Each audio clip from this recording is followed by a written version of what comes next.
All right, good morning, everyone, and welcome to the committee meeting on natural resources and environmental sustainability. Call the meeting to order. I just want to make note that Michelle Beaton is subbing in today for Steve Howard, but Steve's also here, but Michelle is a voting member of this committee today. Do we have someone to move the adoption of the agenda? Moved. Everyone, all right. Lynn, thank you. And with that, we'll jump right into our presentation. And today, here with us, we have Scott McKenzie and Doug Clow with IRAC. And just before you do start, if you could introduce yourselves just for Hansard before we get going. And with that, I guess what we'll do is, do you have a presentation? Yes. And you can present, and we can save questions for the end. Okay, all right. That's great. All right, thank you. The floor is yours. Okay, I'm not sure, is the mic on? Okay, I'm Scott McKenzie. I am Chair and CEO of the Island Regulatory and Appeals Commission. Good morning. My name is Doug Clow. I'm the Vice Chair of Island Regulatory and Appeals Commission. Good morning. Mr. Chair, if it's permissible, before we go through the presentation that Mr. Clow and I have, I do have an opening statement that I would like to read to the committee if I could. I want to thank you for the opportunity and the invitation to come here before your committee today. I prepared this opening statement, and following the statement, I will, and Mr. Clow and I will deliver the presentation that is, the PowerPoint presentation that has been provided and is on the screen. I wanted to give a little bit of an introduction, if I could, about the Commission, especially the independence of our Commission as a quasi-judicial tribunal. So the Commission is an independent quasi-judicial statutory tribunal that is responsible for administering a number of provincial statutes. The Commission regulates auto insurance, electricity, municipal boundaries, water and sewer utilities, petroleum, waste management, land protection. The Commission also adjudicates hearings in these fields and decides appeals in the areas of land use planning, tax, environmental protection, and residential tenancies. The integrity of this administrative system and the fairness and confidence of the parties participating in that system every day depends upon neutrality, impartiality, and independence, both real and perceived, of the Commission. Independence is an essential ingredient that must be safeguarded daily. The Commission and its independence is created by the Island Regulatory and Appeals Commission Act. Unlike other public officials, I, as Chair, and the Vice Chair, and all Commissioners are vested with security of tenure. The Commission is responsible for making its own rules of procedure. Each Commissioner must arrange their private affairs in a way that enhances public confidence in the independence of the Commission. For instance, we are restricted in the types of investments that we may make. The annual expenses of the Commission are covered by assessments that are levied to and are borne by the utilities, the industries, and other persons who are subject to the Commission's supervision and control. The Commission also levies assessments against government to cover the costs of its operations for activities that are carried on primarily for the benefit of government and the general public, such as the Office of the Director of Rentals and the Appeals Division. A decision made by the Commission can be reviewed only by the Prince Edward Island Court of Appeal. The Commission presents an annual report to the Minister of Education and Lifelong Learning, who then tables that report in the legislature. In other words, the Commission reports to the legislature through the Minister of Education and Lifelong Learning. The Minister of Education and Lifelong Learning was chosen to perform these functions because the Minister and her delegates are not subject to oversight or scrutiny by the Commission. This choice ensures impartiality and independence of the Commission from other ministries whose decisions are subject to oversight by the Commission. Now, under the Lands Protection Act, the Minister of Agriculture and Land is responsible for the administration of that act. The Minister may conduct an investigation. The Commission also has various roles under that act, including as an advisor to Executive Council, and the Commission may conduct an investigation. For example, the Commission may also hold formal hearings under the Lands Protection Act. However, the most common role for the Commission is making recommendations in confidence to Executive Council about the disposition of applications for the purchase of land made under the Act. That is the bulk of our work. Recommendations must be made on guidelines that are established by Executive Council, not established by the Commission, established by Executive Council. The Executive Council is the decision maker under the Act. The Commission is not a decision maker under the Act for these.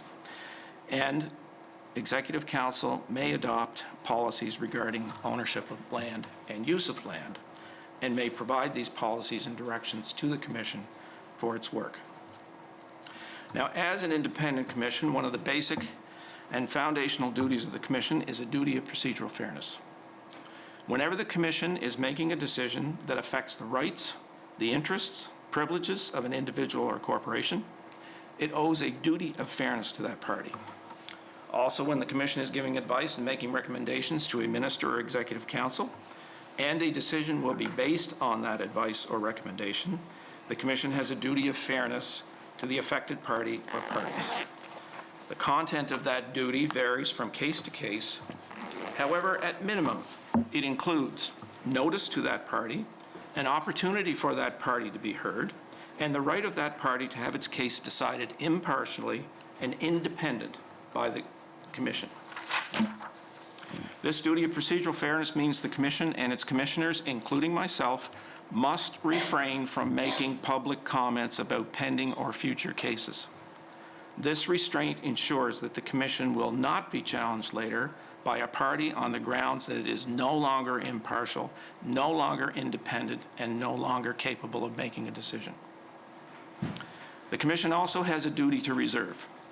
As quasi-judicial officials vested with adjudicative functions, we have a duty to reserve. A duty to reserve requires the Commission from speaking in public about topics that might eventually become a matter of dispute before the Commission.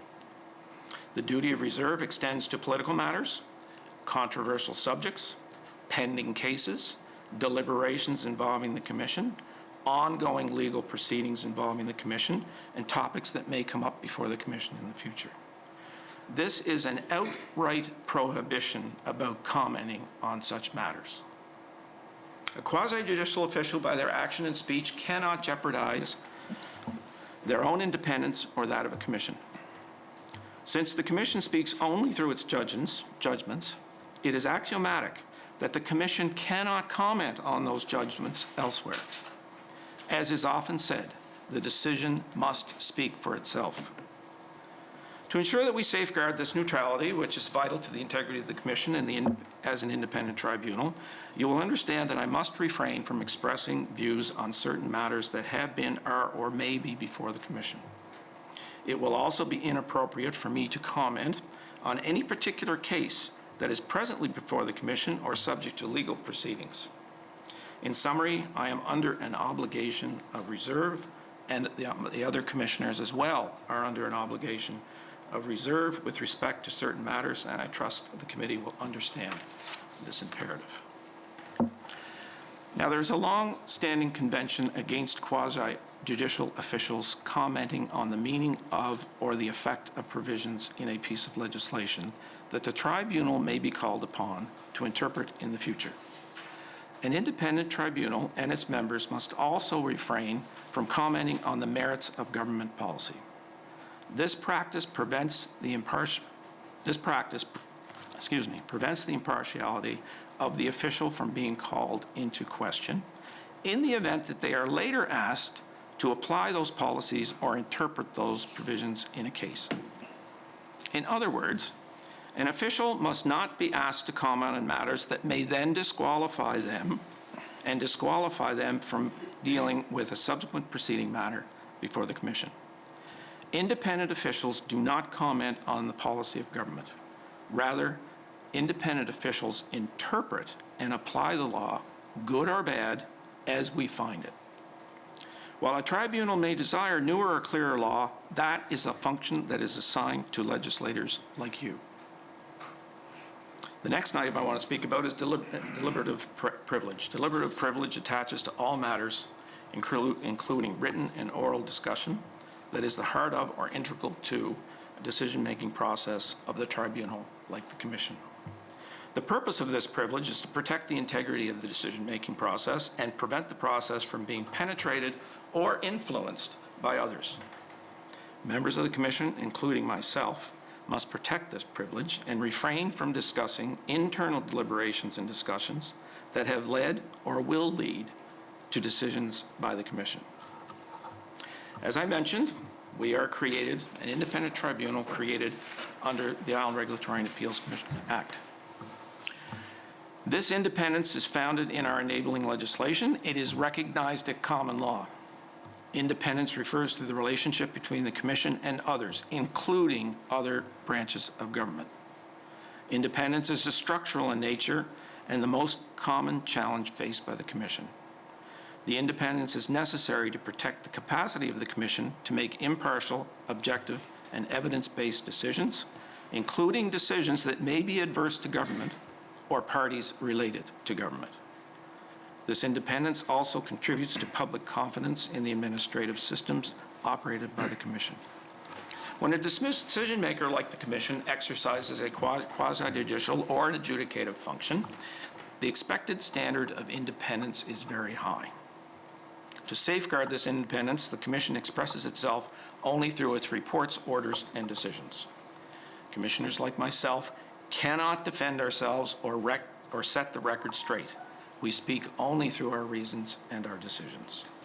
The committee must therefore understand that I will be refraining from expressing views on matters that have been, are, or may be before the Commission. Now, I have to say, when reviewing the transcript of the meetings of the committee and statements made to the media by some members of this committee before appearing today, I and the other commissioners were very troubled by some of the comments about the Commission and its legal status relative to this committee.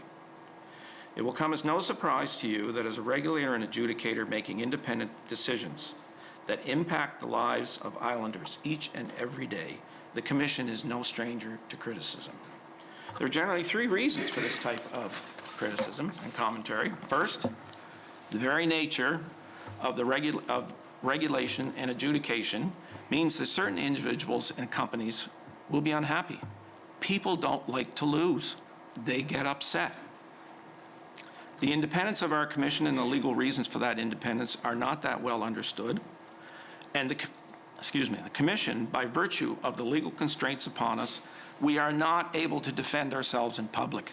We cannot go on TV and explain our decisions. We are constrained. We are put in a position where our hands are tied behind our back and we cannot speak publicly. In speaking with officials leading provincial regulatory boards and commissions across this country, I have been advised by all of them that they are not called upon and they do not appear before committees of the legislature in their provinces to be questioned about the functions that are assigned and discharged by their tribunals. Questions regarding the operations of those tribunals are directed to the minister that has been assigned responsibility for reporting about them to the legislature. Now, my hope is that this introductory summary and the legal principles that apply to this Commission and the Commissioners will be helpful to this committee and others in understanding the independence and the legitimate functions of our Commission. With these legal principles in mind, I now turn to the invitation from the committee to speak about the general procedures for investigations conducted by the Commission under the Lands Protection Act. The general procedures for investigations, these procedures are published on our website and available to the public. So I look forward to discussing them with you. I want to thank you for this invitation. I appreciate your respect for the independence and impartiality of the Commission and the Commissioners. And so what I'd like to do at this point in time is move, if we could, to the presentation so that we can walk through the law and what we do in investigations, and then we can take some of your questions if that would be satisfactory. So, I guess we can move the first slide. Under the Lands Protection Act, the minister may conduct investigations. Section 15 of the Act provides the minister or the commission or any person acting on behalf of the minister may conduct an investigation into land holdings. All right.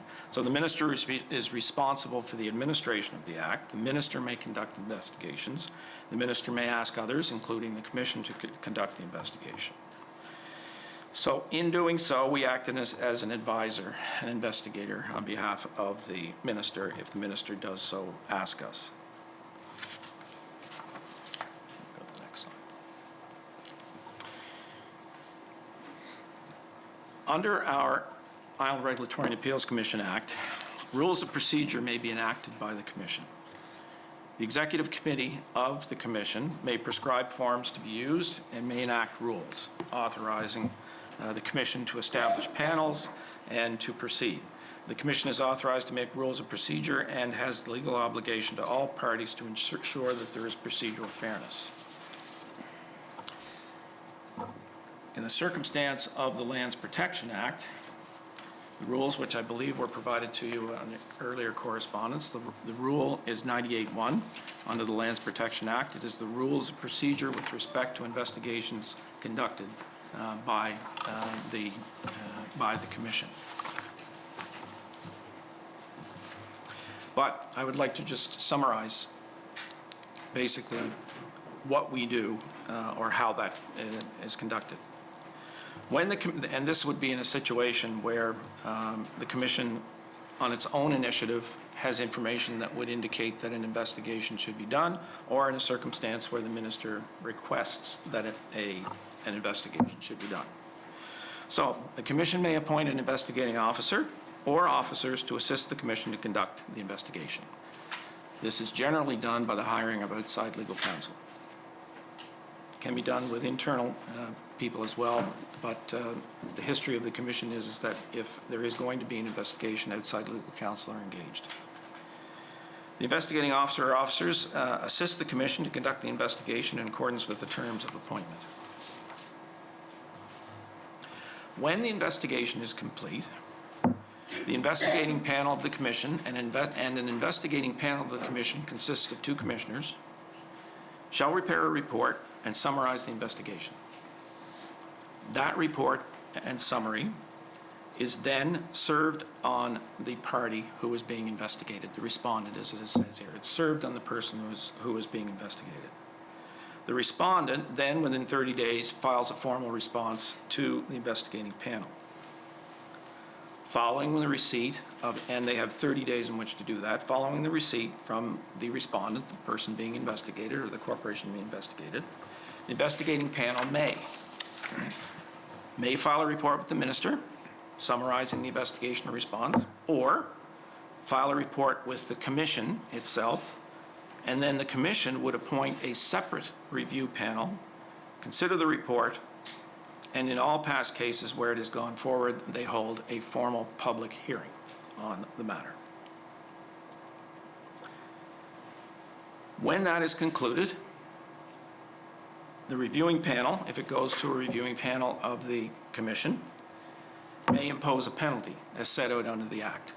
The penalty as set out under the Act is only $10,000. So if a matter is being investigated by the commission itself, goes to a full hearing by the commission, from an investigating panel to a hearing panel, and a contravention is found, the commission may only impose a fine of up to $10,000.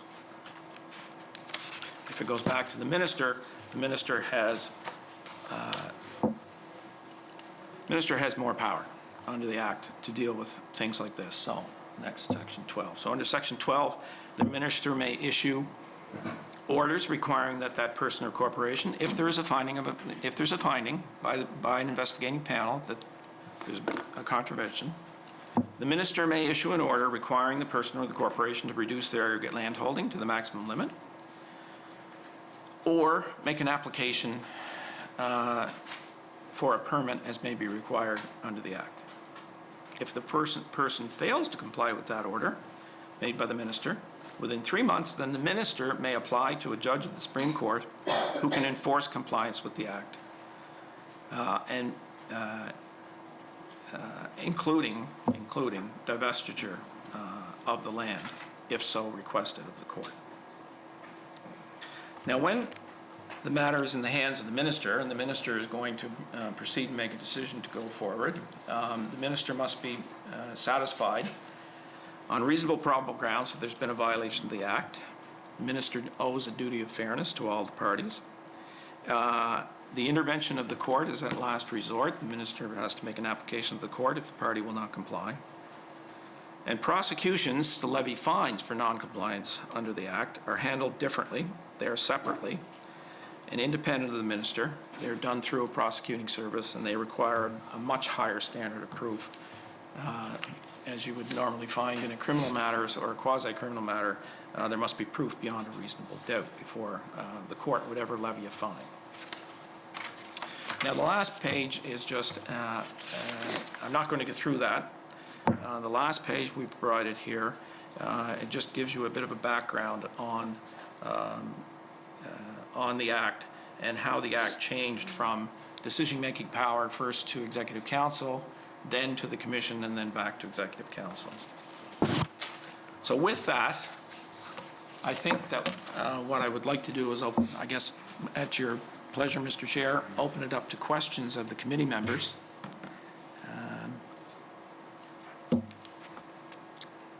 That's it for the presentation? Yes, thank you. Yeah. In case the introduction was longer than the presentation. I would like to point out, and I know you mentioned that you were upset by some of the comments. However, I feel perhaps those comments wouldn't have had to be made if we had a more reasonable response to the committee's request.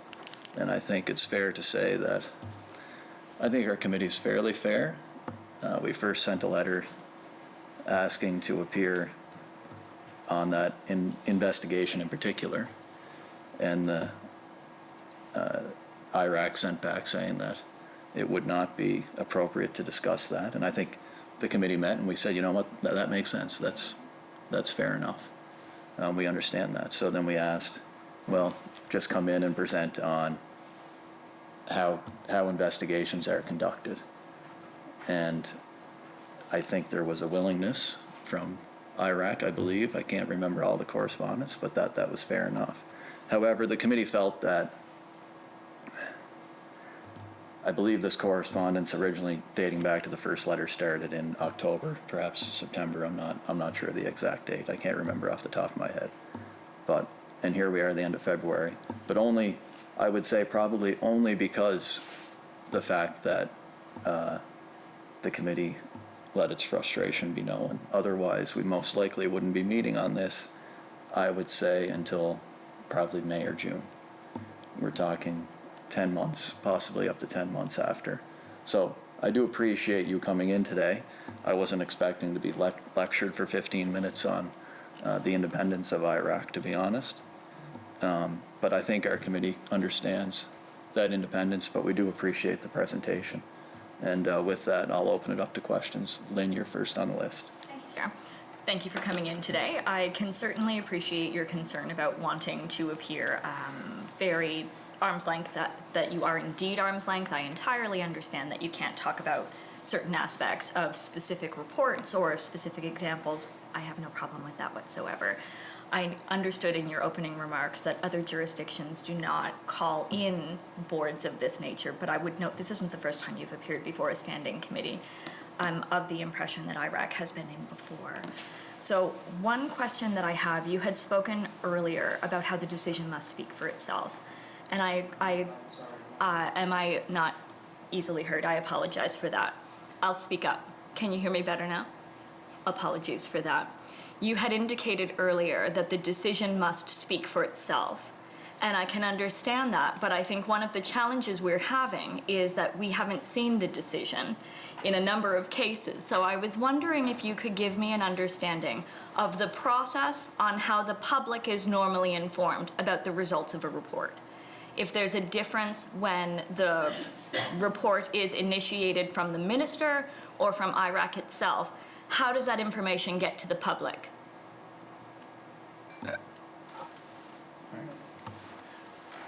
So, Ms. Lund, I'm sorry, you're talking about investigations, are you? I am. Right. So I guess the best way to describe it is we look at matters all the time, every week. We sometimes get phone calls from people, and we'll look into them at different levels. All right. A lot of the time, they don't go anywhere because there's nothing there. There's, somebody thinks something's happening and it's not. So those matters are not made public. Those are all confidential. Okay? You do not want your name in the public if your neighbor calls up and says something about you, and we look into it and find out that, no, it's not true. It doesn't bear out. So if it does bear out and the matter goes to a hearing before the commission, it's a public hearing. Okay? It's public. If the matter is provided, if an investigating report is provided to the minister, then that is a report in the hands of the minister, and it is up to the minister to determine what, if any, of that report gets released to the public. It's not up to us. We're acting as an investigator. We provide the report to the minister, and it's in the hands of the minister. The minister has to make, under the Act, the minister has obligations to make determinations based on that report, under Section 15 of the Act, and to act or not act. And then it is up to the minister to determine when that report becomes public. Lynn? Thank you, Chair. So if I'm understanding correctly, if the commission initiates an investigation and it proves to be a violation of the Act, then that happens in public and the public is aware of it. And if the minister initiates it, then it's up to the minister on whether or not it is made public. Is that a fair summary?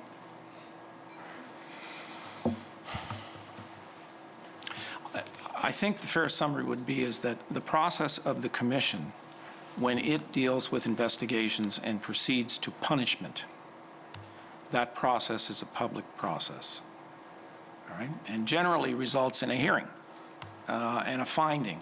There's a panel of commissioners who are set up as the investigating body, and then there's a separate panel of commissioners that are set up as the adjudicating body to look into it. And generally, that is done through a public hearing process. When the minister has a report in his or her hands, then the minister has to proceed and process that report in their process as set out in the Act, the process that the minister must follow. And that process may or may not result in court hearings. It may result in directions. It may result in whatever. But then it is up to the minister to determine when that report can be released. That discretion may be somewhat constrained if the courts are involved or if the courts are going to become involved. But it's up to the minister to then determine when the minister is able to release that report. Lynn? Yeah. Thank you, Chair. Yeah, I can appreciate that. It's an interesting situation to find ourselves in where the report must speak for itself, but the report is not able to because no one knows what it says. I'm wondering if you could give me a sense of what would trigger IRAC to start an investigation. We may get a visit from someone. We may get a phone call from someone. We may receive a letter or an email from someone pointing out to us that something has gone on that would be, they think, is a violation of the Lands Protection Act. We may find out ourselves through our own officers that something has happened in the transfer of a piece of property that did not come through the commission. We may look into it in those circumstances. Any information, if I can put it this way, Ms. Lund, any information that comes to us that indicates something has been done that may be a violation of the Act is something that we would then look at. Now, looking at it, it's a broad spectrum. It may be looked at and dealt with in a couple of days. It may be looked at and dealt with in a couple of weeks. It may be something that goes on over time. And it may be something that results in the appointment of an investigating panel or not of an investigating panel. So it's a broad spectrum. Lynn? Thank you. So something you just said made me think of another question that I had for you. I was just wondering, when we went from the Companies Act to the Business Corporations Act, I was wondering if there were any significant changes that impacted your ability to enforce the Lands Protection Act. Well, I think the last time I was before this committee, I was asked that question. I think that the original changes in the Business Corporations Act that provided that shareholders were not required, companies were not required to file annually and list the shareholders. And as I'd indicated at that time when I responded, that just made it a little bit more difficult for us because we couldn't simply just call up the Department of Justice Corporations Division and get information on who the shareholders were. Lynn? Thank you, Chair. I'm sure you have other people on your list, so I'll just ask one more question, and then I'll get back on the bottom of your list if you don't mind, Chair. But I'm just wondering if you have the resources in-house to conduct all of these investigations, or if it's common to need to hire externally. Right at the present time, we have the requisite number of people on staff to handle the investigations that we do. As I indicated, it is common and has been since the commission was created in 1991 to hire external legal counsel if it is felt that what I'll call a full investigation, where a full investigation needs to be done, where a panel is appointed and the commission feels there is enough information there to go forward for a full investigation that might result in a sanction. And that's historically how the commission has operated, under many different chairs and vice chairs. Good. Michelle? Thank you, Chair. Thank you, Scott. Nice to have you both here. I would just like to go back in time, if that's okay. I'd like to talk about orders. And I think the earliest that I can find would be late 2000s until about 2014. Orders were published on the website, and you could search them and you could look them up. And the last one that I can find would be January of 2014. Can you tell me, has any orders been processed from that time? Sorry, these are orders for? Well, interesting that you say that, because that was going to be my next question. So, for instance, there's, I believe, 4 or 5 different headings. Alleged contravention is one of them. There is also, let me get to it. There's alleged contravention. There is act contravention. There is investigation order. So there's a number of different headings. And those orders used to be published on the website. And so I'm just wondering, has any orders been completed since 2014? So you're talking about the list of orders that are on our public website under the Lands Protection Act? That's correct. Okay. Do you want to? No, which orders is she referring to? These are the violation orders and the fines. Yeah, they have not been, I don't believe any have been published since 2014. You're talking about fines or violations, or what particularly are you speaking of? Speaking, Chair? Yeah, Michelle.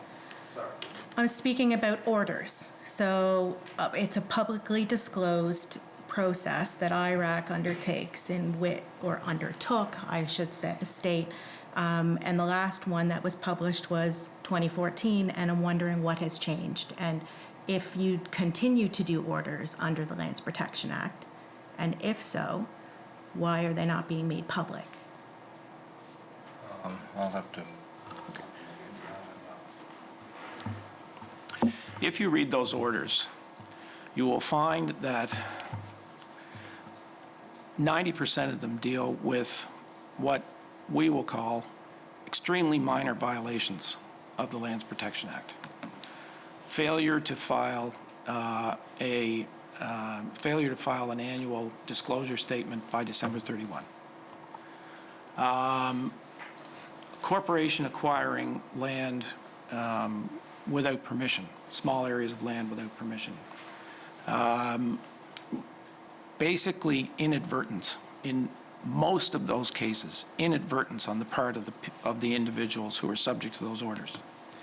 The previous commission had a system where it had almost what was called an automatic administrative monetary penalty for a failure, regardless of how minor. When Mr. Clough and I were appointed to the commission, and we sat down and we reviewed the policy, if I can put it that way, of fining people $50 for failure to file their annual disclosure by December 31 on a first offense, $300 on a second offense, and $500 on a third offense for failure to file by a certain date. Okay? Or if a corporation went out and acquired 3/4 of an acre of land, not realizing that by acquiring that extra 3/4 of an acre of land, they were over their 5-acre limit and they should have applied. When we looked at things like that, we thought, or in a circumstance where a corporation with lots of ability to buy land, bought 100 acres of land and failed to apply. Those are what you will find in those orders as you read through them. Sorry. Okay. When we looked at that, it became very clear that these were penalties and monetary penalties and sanctions that were being issued for, as I say, very, very minor infractions. So we looked at the policy and we thought, no, that is not the way to go. We want to be cooperative with the public in Prince Edward Island, and we want to assist the public in Prince Edward Island.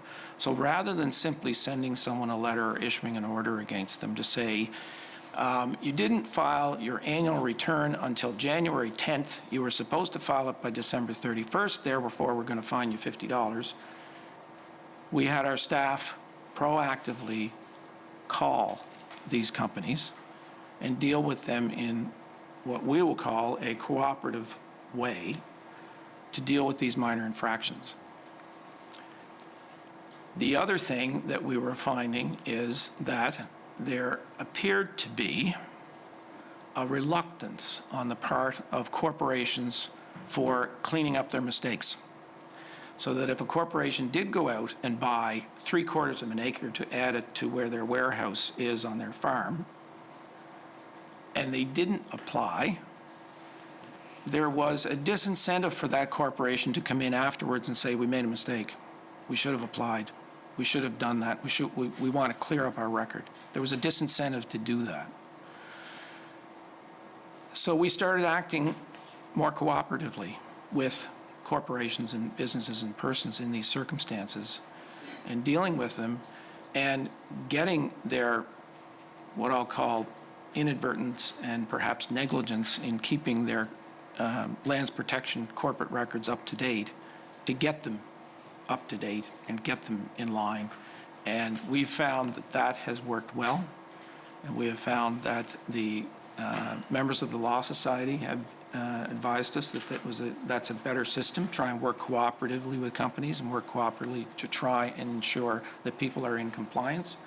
And that's why you do not see those types of orders since 2014, which is the year that Mr. Clough and I were appointed. Sorry, member, I misunderstood your question, so Scott didn't answer it, so sorry about that. Michelle? Thank you, Court. Or thank you, Chair, sorry. That's fine. So in the 2015 annual report, and I'll just read into the record, during 2009-2010, the Commission embarked on a contravention penalty process in an effort to reduce the number of contraventions under the Act. The commission is presently reviewing the penalty process, and penalties are being held in abeyance until the completion of the review. So that would be a paragraph summary, I believe, of what you have just summarized, or what you've just told us. So this was in the 2015 annual report. Have you reported any time after that as to what the outcome of that review was? The outcome of the review is just precisely what I just indicated to you, that we do not follow that automatic penalty process any further. We work cooperatively with people who are subject to our scrutiny. Michelle? Thank you, Chair. But typically, when you report that you're doing a review, you would then report to the public. Like, this is reporting publicly that you're doing a review, and then after you've completed the review, typically you would report publicly as to what your findings are and what further actions you were going to take. But there's been no reference to this review in any of the annual reviews from IRAC since. So was that not something that you felt the public should be aware of? Firstly, no, typically we do not report everything that we review within the commission. It is contained within the minutes of the commission, and in some instances it's reduced to policy, in some instances it's not. But no, it's not a review and a report that we would make public as a report. It's not that type of report. Michelle? Thank you, Chair. But in your annual report of 2015, you found it important enough to report back to the Minister in the Legislative Assembly that you were doing a review of how you proceeded with the penalties, et cetera, on the contravention penalty process, but you never publicly reported anything after that. So it was important enough to report that you were going to undertake a review, and then make significant changes, because then not publicly disclosing anything on orders going forward for the last however many years. No, I have to take issue with that. You said we're not publicly disclosing orders. We're not issuing orders. Every order, every single order that this commission issues is public and is on its website. Michelle? We are not, if we left you with that impression, my apologies, that we do not issue any orders that are not public. Michelle? Thank you, Chair. But you do work on potential contraventions of the Act. You just don't now issue an order, which an order is required to be public. You now just pick up the phone or some other process, you do that, but you're still working on orders. Or something thereof, just calling it something different? We deal with applications, and we don't have an automatic monetary penalty system like in the past. We deal with the applications, we deal with the parties when they come in. So if a party comes in and says, on a transaction, 4 years ago, we bought 3/4 of an acre of land next to our warehouse. We forgot to apply. We'd like to do that now. We put the application through. We advise Executive Council in our recommendation as to why it's being done. We just don't go down a route of what I'll call a penalty route where we would issue an order or anything like that. No. Michelle? And the provision in our annual report was just simply stating that we're going to review this. It was just stating as one of the things that we are doing in that year is reviewing that. Michelle? Thank you, Chair. So there are ways of publicly reporting on things that, for instance, the commission may be doing without assigning numbers or names to it. So if you are still you have contraventions that you're working through, is it not something that you can still publish in your annual report instead of the public thinking that nothing is actually being worked on? Well, I don't think the public thinks that nothing is being done. We deal with applications all the time. We publicize how many applications under the Lands Protection Act that we process. We publicize whether it's a person, whether it's a corporation, what county it's in, how many acres are involved. We publicize all of that. What we don't publicize, and what is confidential, are the actual applications themselves and anything that might be involved in those applications. They're confidential. We receive that information from individuals, and we've received that information from corporations. We compile that information, and then we provide a recommendation to Executive Council. That process is confidential. And in doing that process, there may be things that may possibly be minor problems or what we call negligent past practice that is then cleaned up. We don't see how that is in any way, shape, or form an issue of non-reporting to the public. Michelle?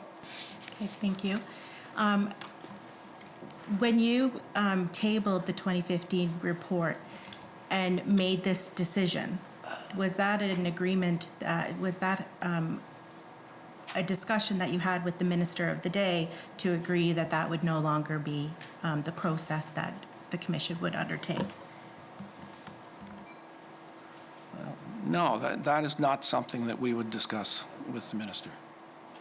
That is an internal process that we use, and as I indicated in my earlier statement, we set up our own processes and ways of handling applications and things, subject to whatever policy guidelines we receive from Executive Council.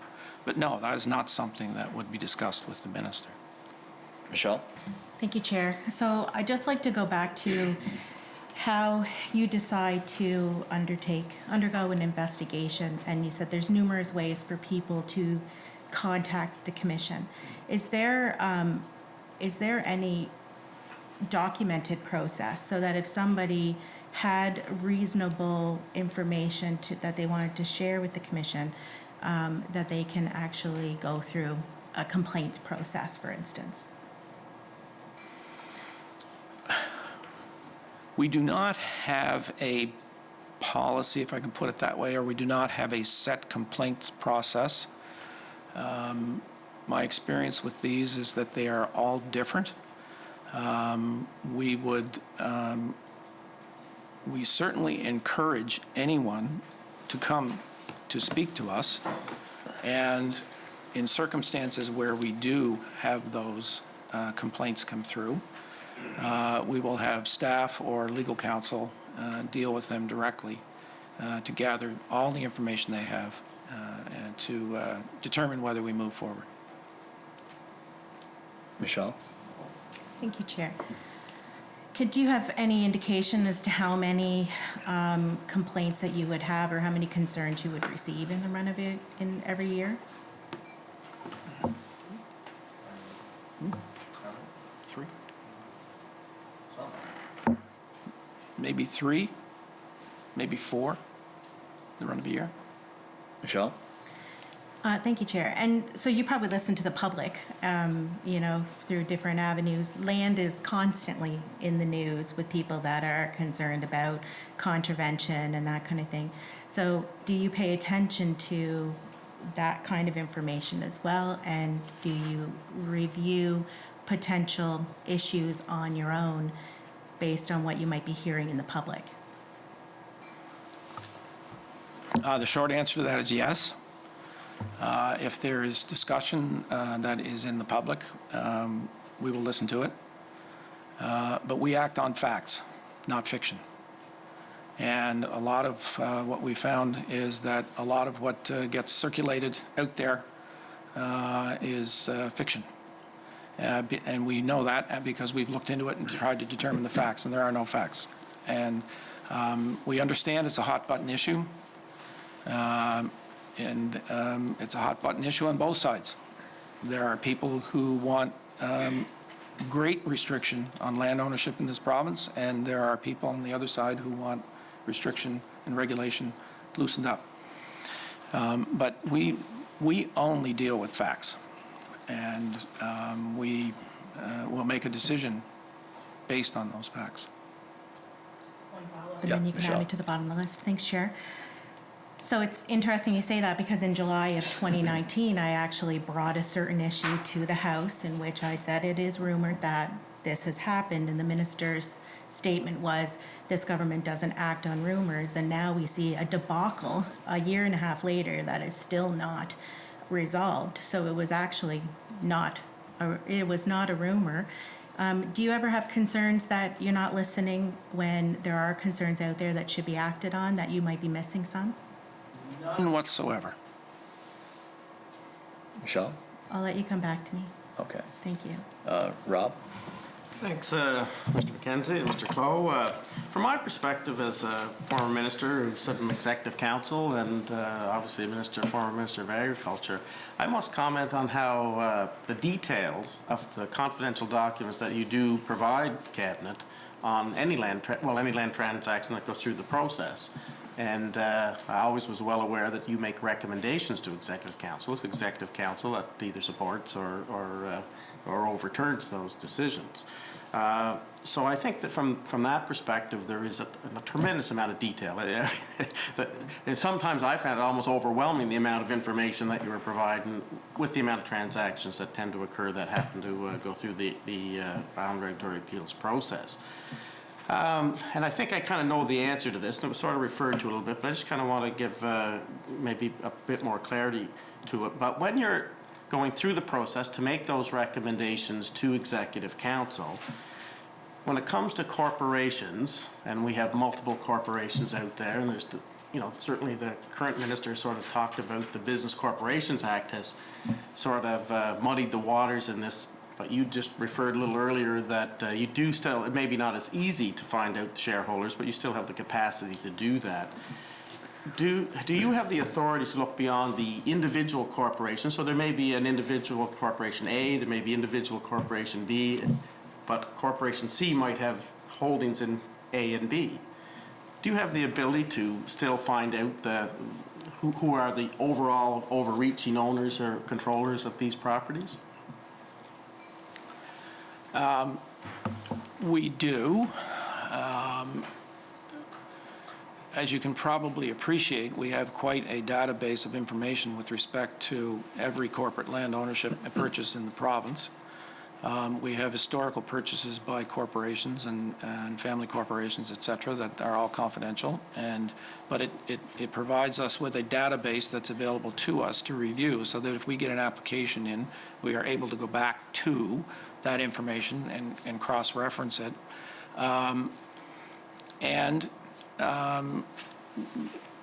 We do, yes, we do look into if there are three corporations that are related, yes, we do, and we do get the information on it, and we do calculations as to what the aggregate land holdings would be for each corporation and each shareholder. Rob? So from that conclusion, we're basically stating that the Business Corporations Act, although maybe an inconvenience or a difficulty in your ability to maybe do your work, it's really not an impingement upon your ability to determine who's the corporate owners of the land, correct? Yes, that's correct. I think, as I indicated, we just don't have the ability to simply pick up the phone and get the answer in 2 seconds flat. That's all. Rob? Oh, you're good. Lynn? Thank you, Chair. So something that I'm going to pick up off of what my colleague Rob said. I always do. Yes. So he was asking if you have access to the information. You can tell who the owners are. You just have a database. You have to go through it. So I'm curious how it has happened that there was such a significant case that was missed. I know you can't talk about the details of it specifically, but clearly at least some have gotten through. So how do we, on our end, make sure that you have the tools to do everything you need to ensure when corporate purchases are made, you are able to track who is purchasing it? We have the tools available. And I cannot speak specifically about the case that I know you're talking about. But the issue is not the tools that we have. The issue in cases where you say something was missed, okay, it wasn't missed because it didn't come to us, it's the legislation. So you need to look at the legislation. Lynn? Thank you, Chair. Could you be more specific on what part of the legislation I would need to look at to solve problems like this? I'm not here, I'm not, as I indicated in my opening remarks, it's up to the legislature to determine what the policy in the legislation is to be, and it is up to us to work within that legislation and to apply that legislation. The only thing I think I can say is, in this and I did say this the last time I was here, in this province, since this act was enacted, an individual resident islander, as an individual, has never had to apply to be able to purchase land in PEI. Whether that purchase is by way of going out and actually acquiring the land in their own name or purchasing the shares of a corporation. The individual, that is. Okay, corporations are different. Okay, if a corporation is going to acquire land, whether that corporation buys the land outright or whether it acquires shares of another corporation, they have to apply. Individual people, persons who are resident of PEI, never have to apply. So if you are a farmer and you want to buy 100 acres of land, you go to your neighbor or you down the road and you buy 100 acres of land. You never apply to IRAC. If you are that same farmer and you go down the road to your neighbor who is holding that land in a corporation and for tax reasons says, I can't sell you the land, but I can sell you the shares, and they acquire the shares, that farmer never applies. That's the legislation. Glenn? Thank you, Chair. That was very helpful. Thank you. I'm good for now. Michelle? Thank you. So I'm going to just build off that. When there is a corporation transfer of shares, that includes ownership then within a corporation that has land, is there any triggers that for IRAC that there would have to be disclosure or anything like that?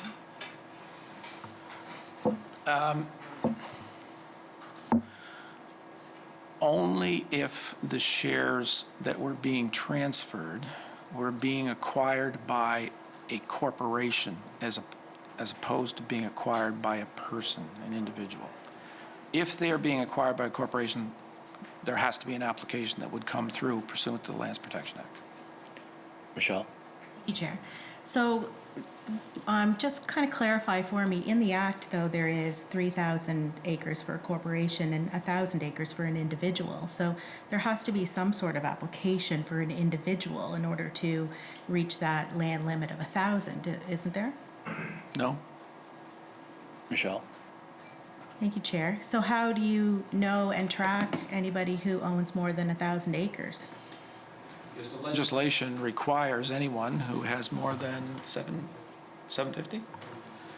Who has more than 750 acres of land to file an annual disclosure with the Commission under the Act. If they fail to do that, that's a violation of the Act. Michelle?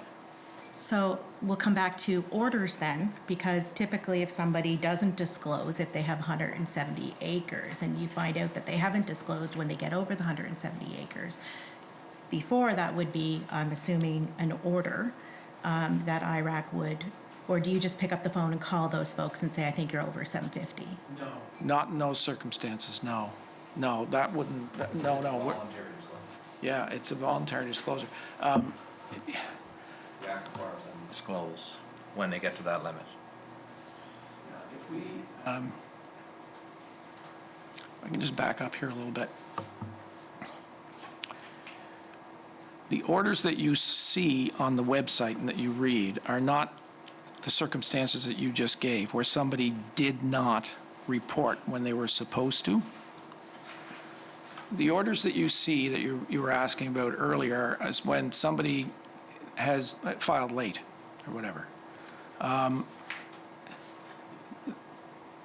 do not recall, since we came, that we had a situation where someone who was supposed to report did not.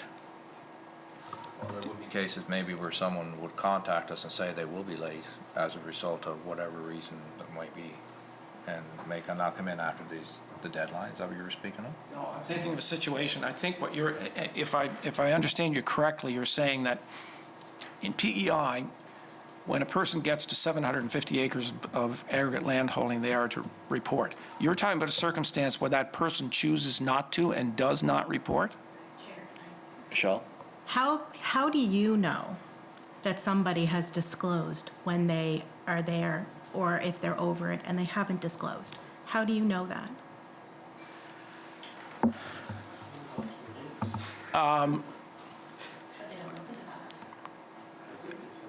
Yes, we do.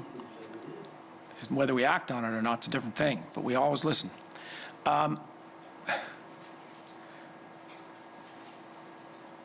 I'm trying to understand the circumstances that you're putting in front of me. I think what you're saying, and correct me if I'm wrong, I think what you're saying is if someone is out there and has acquired more than 750 acres of land and does not file an annual disclosure, are you asking me what we can do or what do we do in those circumstances? Michelle? I'm asking you how you know. If they're not required to put in an application, I'm asking how you know if they have filed or not. Because they file with us. They file with us and they disclose every piece of land they own. If they don't file with us, then they are in violation of the Act and can be fined, and there can be an order for divestiture. But we do not, if you're asking whether, I'm trying to understand what you're asking me. Michelle? Okay. How do you know if they have actually reported that they have more than 750 acres? Regardless if they're in contravention of the Act and you say, we know when they file. What if they don't file? How do you know in order to be able to go further and act on it? I understand what you're saying now. There is no process whereby we monitor the land holdings of all Prince Edward Islanders. We would need a monstrous staff, and we don't do that. So we can't monitor the land holdings at the Land Registry Office every year to see who owns what. The system under the Lands Protection Act is a voluntary system, not voluntary, but it's a system whereby people comply and are expected to comply with the law that says that if you have more than 750 acres, you are to file an annual report. We will look at, when we get the reports, we review them, we ensure they are correct, and the people that file them sign a sworn declaration that the information is correct. If we have other information in our databases that has information on that individual or whatever, we would cross-reference that in our database. We do not go to the Land Registry Office to confirm every single parcel of land that they have listed. Some of them have 20, 30 parcels of land on their disclosures. We don't do that, no. Michelle? And I guess just to follow up on that, again, there's no monitoring of individuals in PEI and their land holdings. Michelle? Thank you, Chair. Does that answer your question, Ms. Beaton? Well, it does, but it doesn't, I guess, satisfy me as an answer, because we have laws in that an individual can't own more than 1,000 acres, but it doesn't sound to me like we have any form of measurements to be able to look at and enforce whether somebody is within those laws unless they are self-reporting accurately.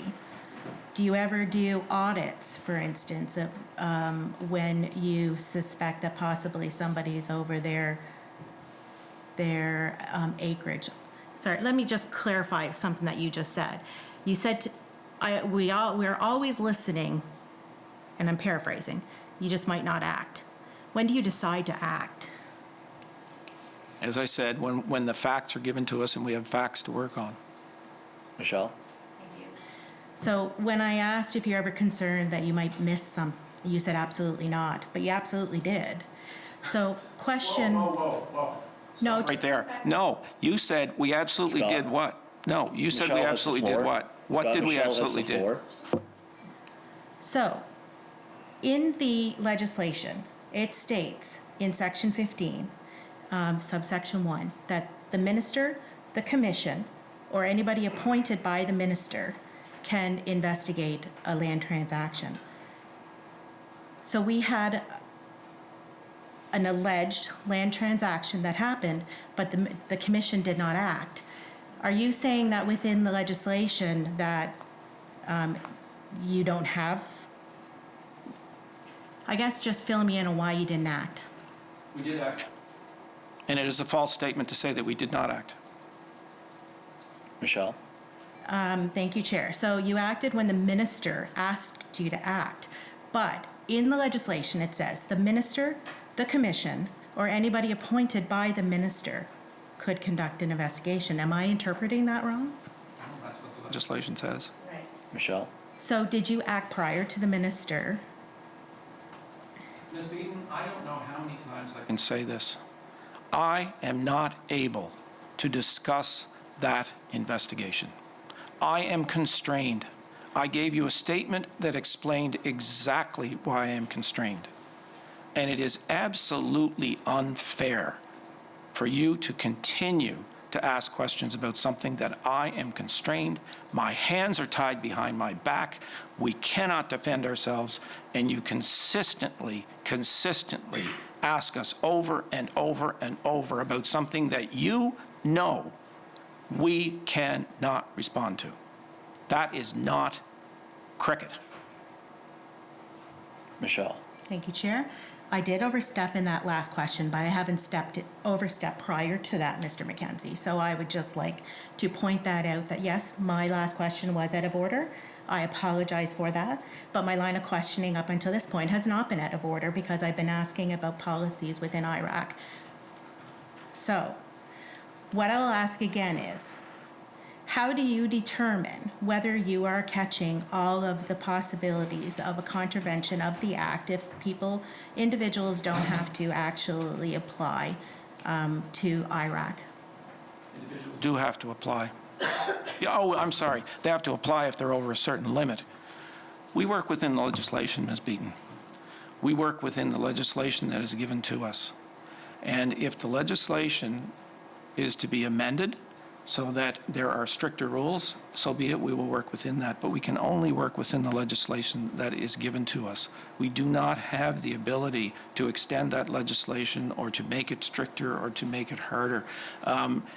It's up to you as legislatures to determine whether or not you think the law should be changed and made more strict. I mean, that is within your hands. And we, as the commission that deal with and administer that, will administer it to the best of our ability, with the legislation that we have. But just so it's clear, we work within a regulatory box, and we are not permitted to step outside the bounds of that box.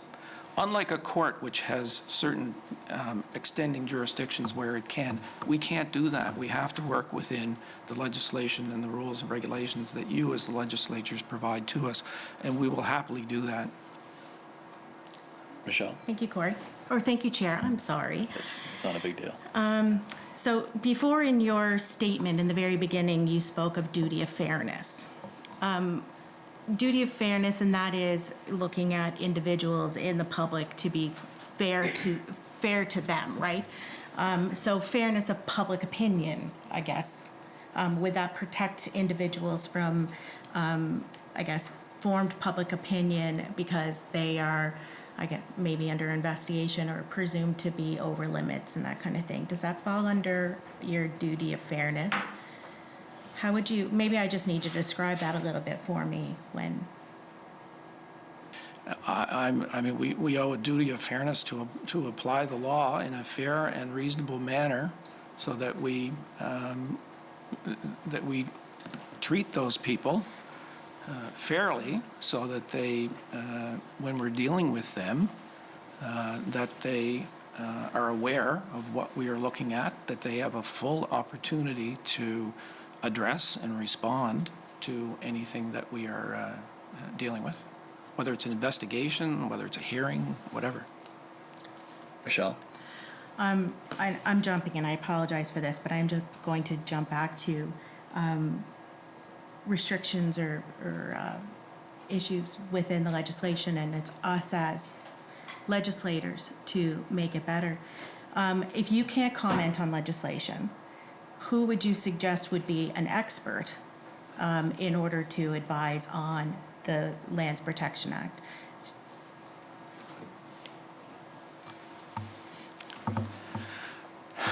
Well, the minister and the minister's department and the Department of Justice.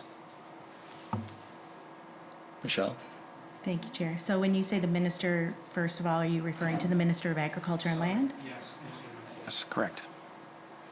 Michelle? So the Minister of Agriculture and Land and the Minister of Justice. Well, I'm not sure, but you just asked me who would you look to provide advice with respect to legislation. That's who I'm saying that, and just off the cuff, those would be the ministries that I would think would be able to provide the legislature from the administrative arm of government with the advice that it needs to deal with legislation or any potential legislative changes. Michelle? Thank you, Chair. And based on kind of the paths that we've gone down in this discussion, is the Minister of Agriculture or the Minister of Justice aware of some of the issues within the legislation?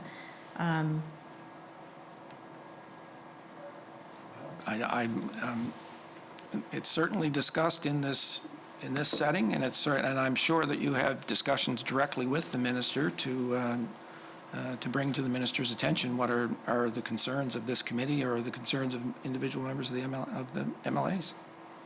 Michelle? Thank you, Chair. And would it ever be in the purview of IRAC to identify something in which you find challenging in order to be able to uphold the Lands Protection Act?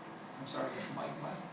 Would it ever be in the purview of IRAC to discuss that with the minister in order to, because you have to enforce the Lands Protection Act and uphold the Lands Protection Act, is that discussions that you would also have with the minister? We have not been contacted by the minister to have those discussions. Michelle? Okay. Do you have others on your list? Yeah. Okay, I will let you come back to me if that's... Lynn? Thank you, Chair. So I have found this discussion really helpful, actually. I have a much clearer picture of some of these things than I did before you came, so I thank you for that. I'm hearing what you're saying is you're following the legislation as it's laid out. The way it's laid out does not have you look through the lands registry on transactions from islanders, and I can understand that the scope of your office just plainly doesn't encompass that. There isn't funding for it. That would not be possible. There's no legislation for it. But from our end, that's really good to know, because that does appear to be a gap. As I'm understanding it, there could be instances where, as an individual, I could be holding shares of land individually. And I could also be a member of a corporation and hold shares as a corporation. And the way those two things interact relies on my good faith reporting for you to even know about it to be able to enforce the Lands Protection Act. Does that sound accurate? Did you say you own you own shares of a corporation in your own? Let's pretend I do. Let's pretend, excuse me. Oh, sorry, Lynn. Thank you, Yeah. Chair. Let's pretend that as an individual, I own 750 acres of land that are my own. And in addition to that, a corporation that I'm a shareholder of also owns land. Those two things interact, but unless I report in good faith that I'm above my 750 acres, there really isn't a way for you to know that unless rumors come about or someone reports it. There's just no process unless I file. Right? Actually, no, not precisely. If you own land in your own right, that's fine. You do not have to, as long as you're under 750 acres, you do not have to file anything with the commission. But if you're over 750, you have to self-declare, like the member already.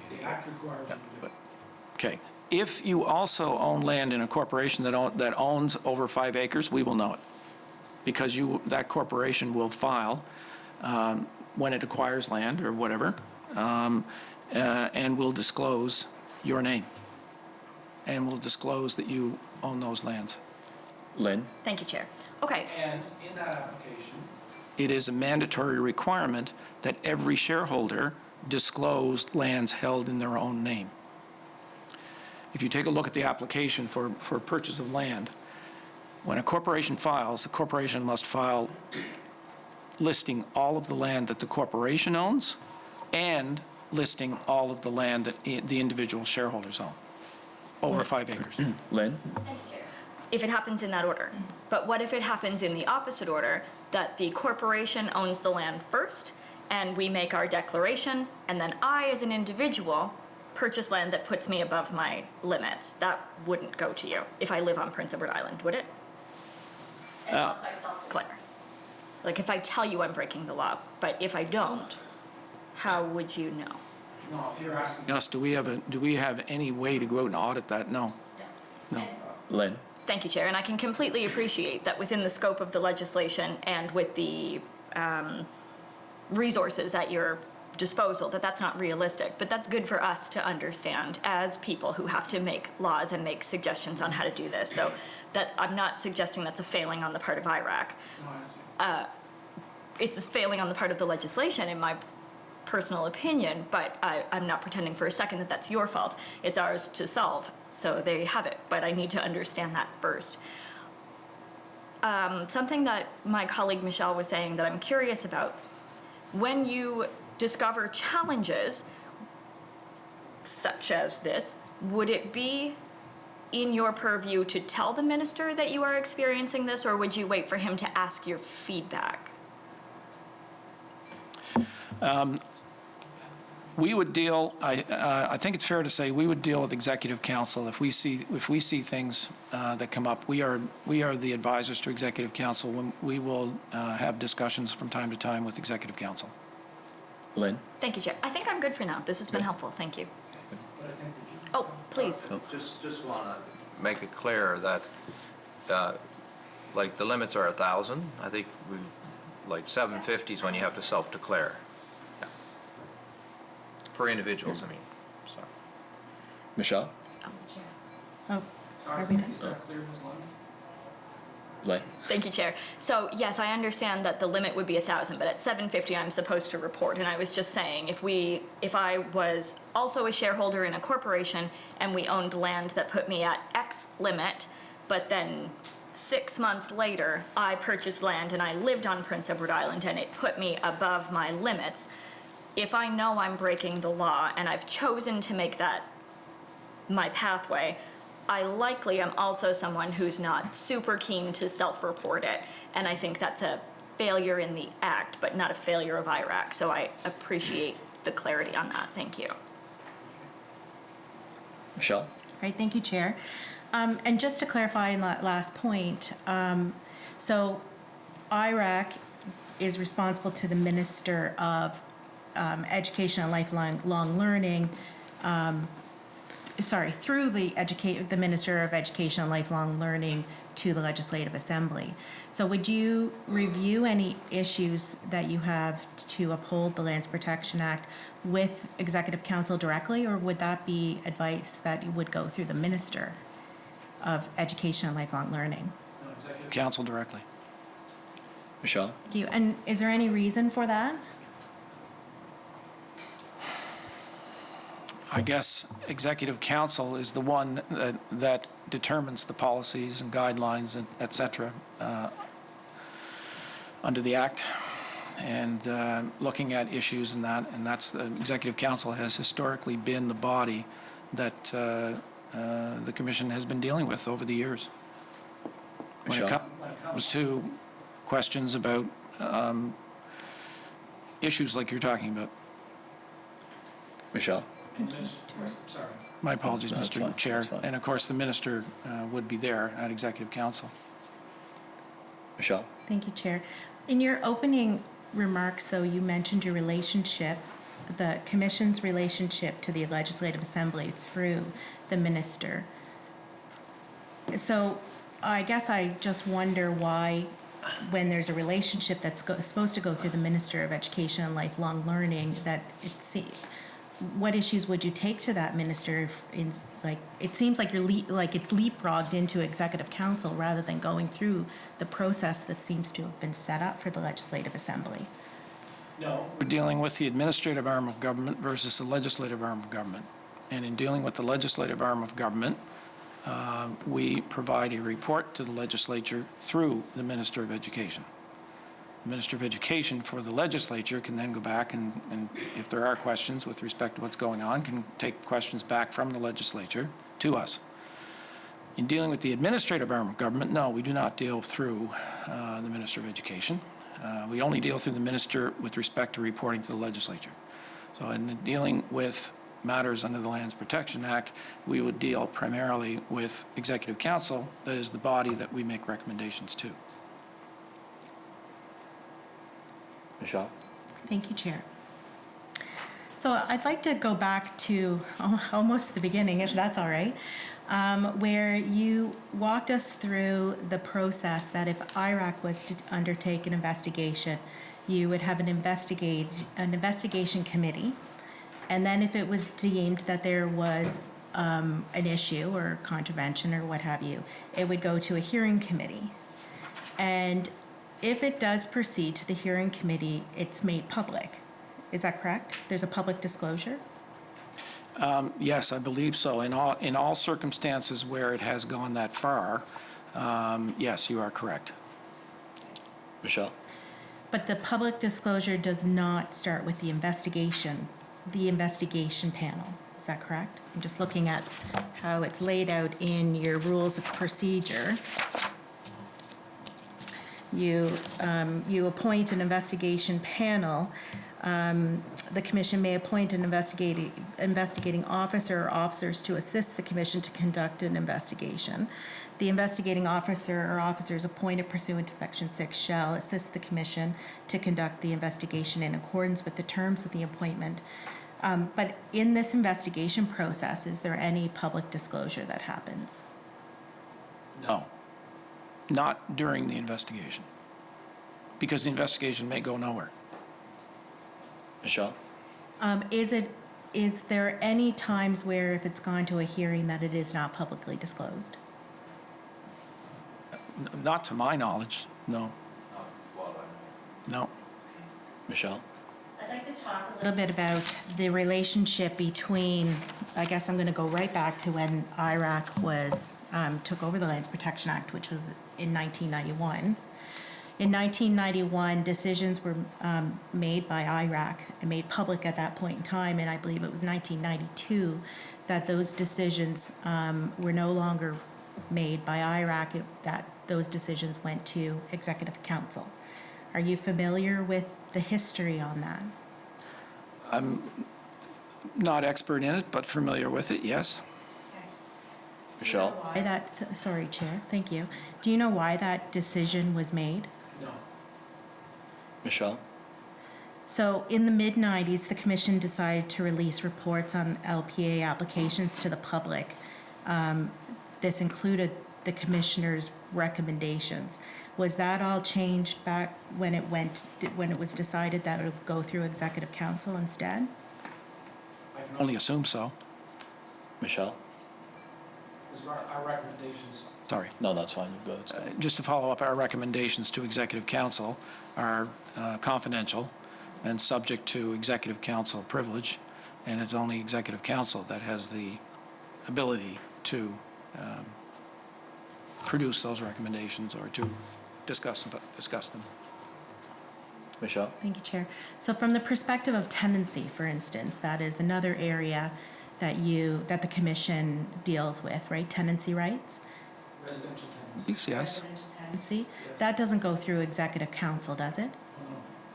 No, we are, we in residential tenancies, we only act as adjudicators of disputes. Michelle? Thank you, Chair. So what's the difference between that function and the function that you do with the Lands Protection Act?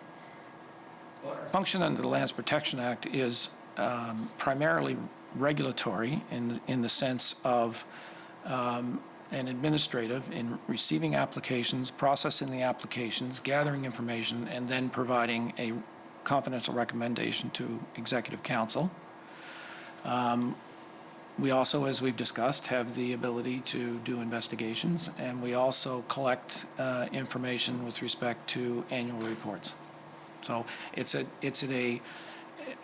the residential tenancy side with the Director of Residential Rentals, and then with the Commission hearing appeals of decisions of residential rentals. That process is a purely adjudicated process. There are parties in dispute. They have a hearing before the director. The director issues a decision. If those people are not satisfied with that, they can appeal to the commission. The commission sits as an adjudicative appellate body. Lands protection is more regulatory and administrative and recommending. Michelle? Thanks, Chair.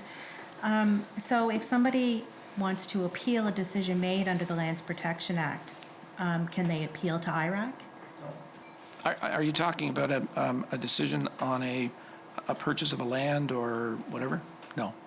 No. There is no appeal. Because we don't make, the decision is made by Executive Council. Michelle?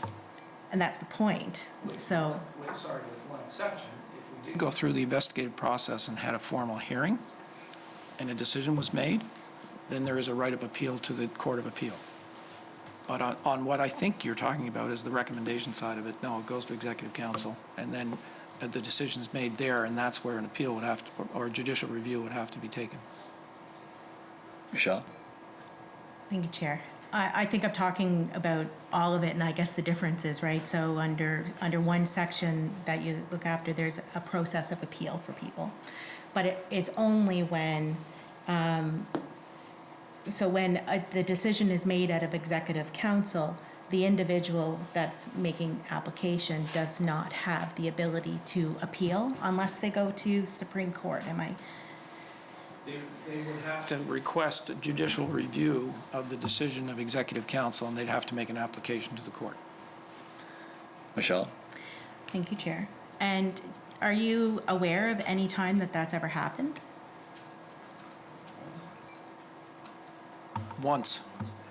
I think there was one application for judicial review in the last 5 years that was not accepted by the court. Michelle?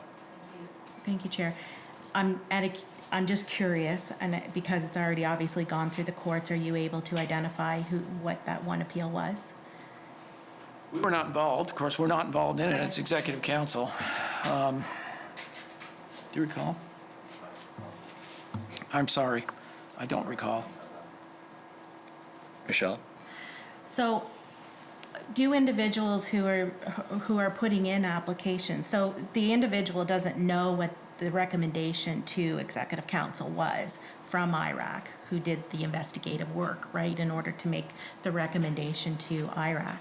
So does the individual or the corporation or individual making application lose any ability within IRAC? Seeing IRAC's quasi-judicial body, you can do appeals. Obviously, you do it on the tenancy, so you're set up that you can do those.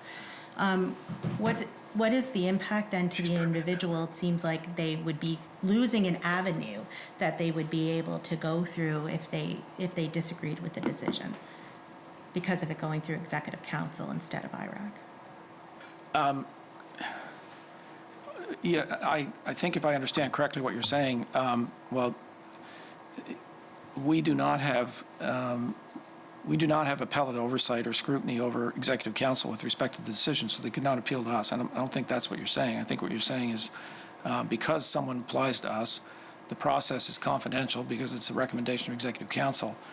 The corporation doesn't know what the recommendation was, and they get a decision that's contrary to what they think from Executive Council. No, they cannot come back to us. The legislation does not provide for that, and at this point in time, the only avenue they have is to try and go to the courts. We're just recommending to Executive Council on the land matters.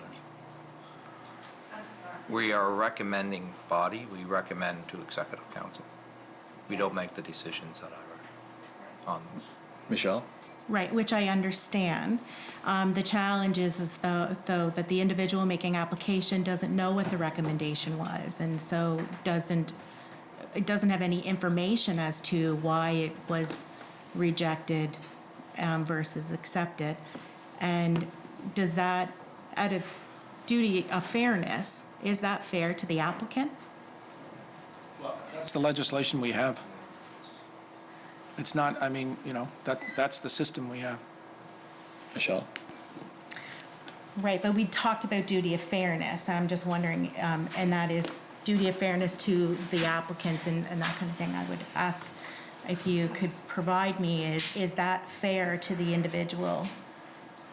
I can't say whether it's fair or not fair. I'm just, as I indicated in my original statement, we deal with the legislation as it is. We enforce that legislation, good or bad, the way it is. It's up to the legislature to determine whether it thinks that the system is needing a change.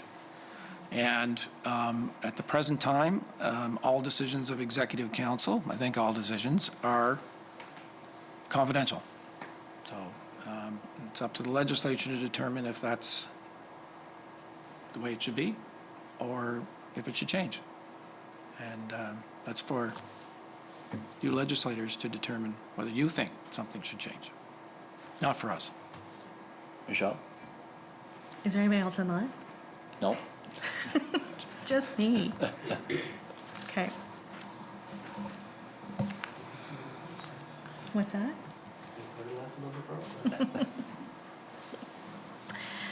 So I'm going to go in another direction.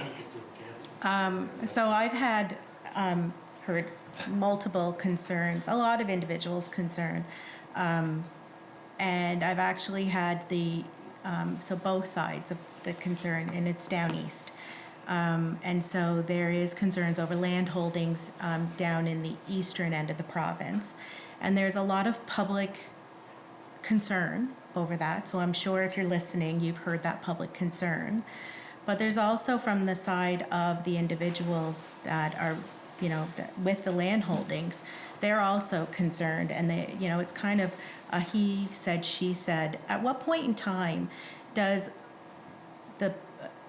IRAC make a decision to help out individuals that might be in a situation where the public believes that they're doing something, and whether they are or not, but have a arm's length body like yourself to possibly do an investigation or an audit or of some sort?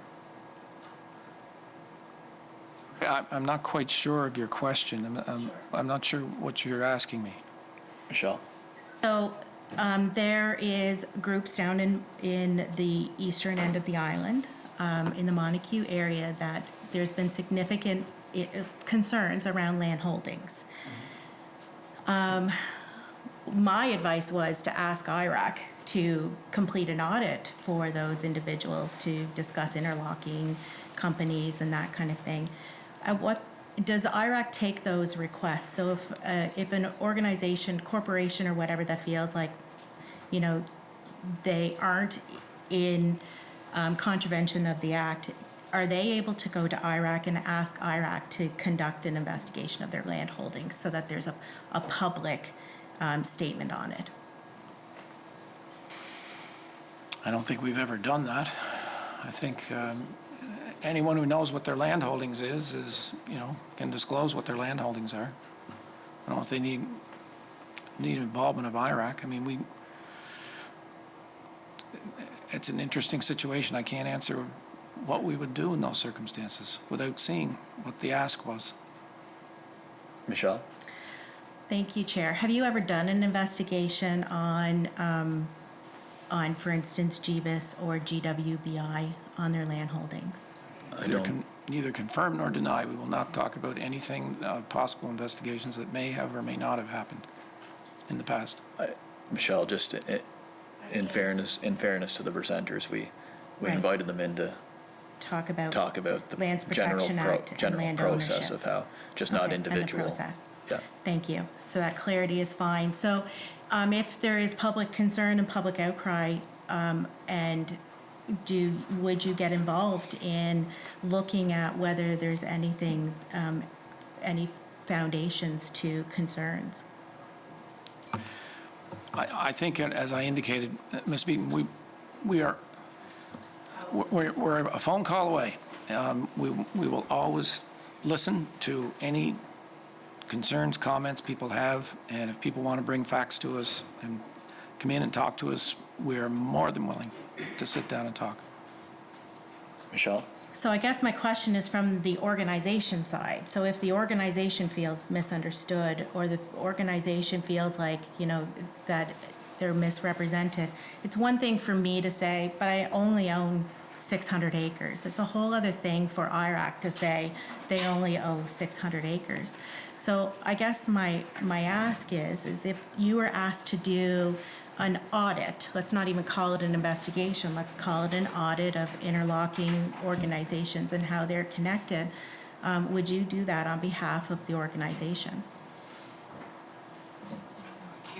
You an answer, yes or no. I would have to see the ask. We would have to determine whether that's a good use of public funds. We cannot be seen to be in any way, shape, or form a communications arm or a communications a facility for communications for any person or corporation to justify their existence and whatever. That's up to them. I mean, we're here as a regulator. So without seeing the exact ask and then making a determination on whether that's something the commission should be involved in or not, it's very, very difficult to try and sort of answer a hypothetical like that, Ms. Beaton. I'm sorry. Michelle?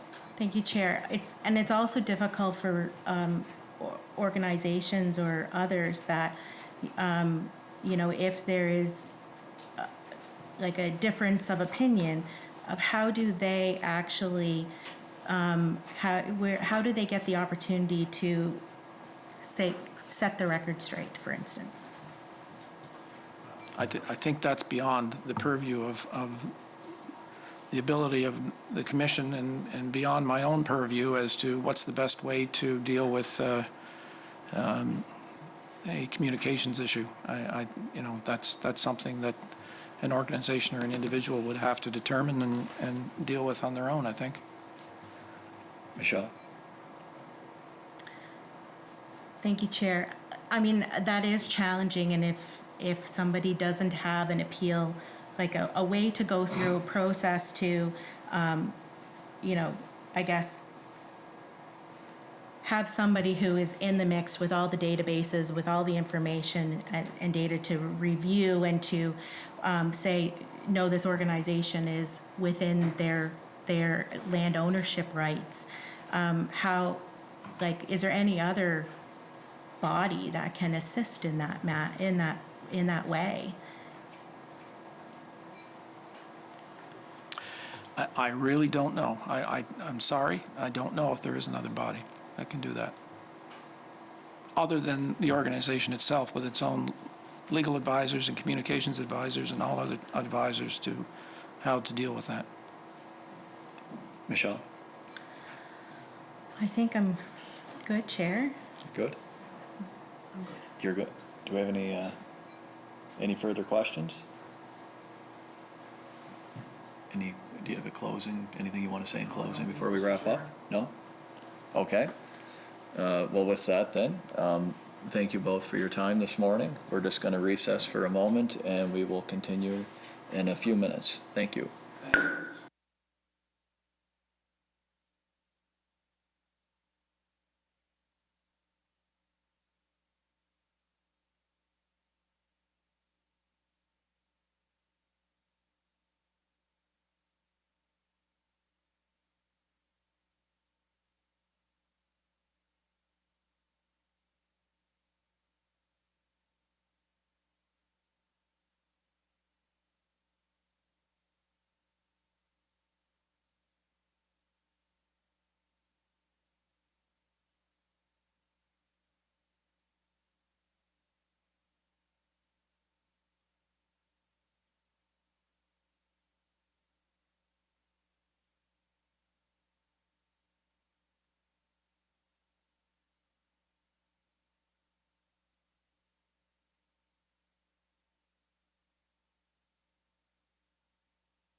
Okay, welcome back, everyone. Next on the agenda is discussion of scheduling. Our next meeting would be in camera, and it'd be a meeting to discuss the report. Of course, that would be circulated beforehand for members to look at. I guess, throw it out to the committee, do we want to report this session? Is it necessary to report every? It's up to the committee. We just haven't had many meetings, I don't know if, and we just report it from time to time. I'm not sure if there's a need to. I'm not sure what the committee thinks. See no need, but you can always give it in term.